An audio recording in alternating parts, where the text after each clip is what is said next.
Nous sommes pauvres mais sexy. Voilà comment Jack Lang parle de l'IMA, l'Institut du monde arabe, à la tête duquel il vient d'être reconduit par le président Hollande.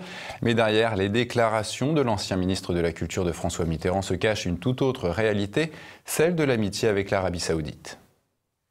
Donc Paris, d'une certaine manière, souhaite être une capitale du monde arabe.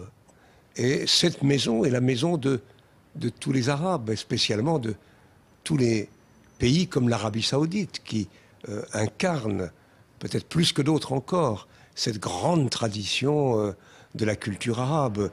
C'est en Arabie Saoudite que, d'une certaine manière, le monde arabe tel que l'on connaît a pris naissance. C'est en Arabie Saoudite que l'islam a pris naissance. Et ce que ne rappelle pas Jack Lang, c'est que le wahhabisme saoudien, mouvement sunnite majoritaire dans le pays, est à l'origine de l'État islamique. Inauguré en 1987, l'IMA, l'Institut du monde arabe, est une fondation de droit privé contrôlée à parité par la France et 21 États membres de la Ligue arabe. En réalité, comme le déclare Jack Lang, c'est la France seule qui assure le financement des 18 millions d'euros de fonctionnement. Les pays arabes n'apportant leur contribution que sur quelques projets, des projets qui n'attirent pas grand monde. En effet, la fréquentation du site est passée d'1 million de personnes en 2014 à moins de 760 000 en 2015.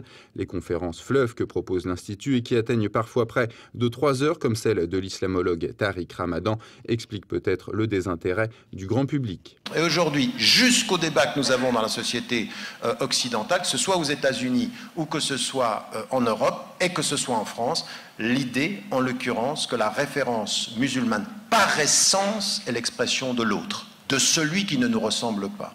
Et le plus dangereux, c'est celui qui aurait le même statut citoyen et une différence religieuse et culturelle. Alors celui-là, il est très dangereux, parce qu'on ne sait plus très bien où le situer dans le paysage.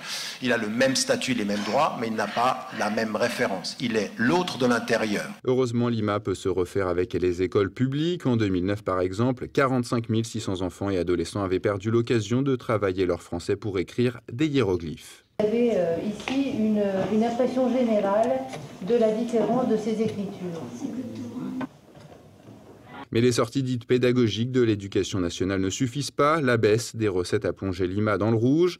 En 2015, l'Institut avait enregistré une perte de 2,5 millions d'euros alors que les comptes étaient encore excédentaires de 900 000 euros à l'arrivée de Jack Lang en 2013. En cause, les 120 salariés permanents, la maintenance du bâtiment pour 3 millions d'euros par an, le service de sécurité à 1,3 million, le salaire de Jack Lang à plus de 100 000 euros annuels ainsi que les notes de frais de son épouse.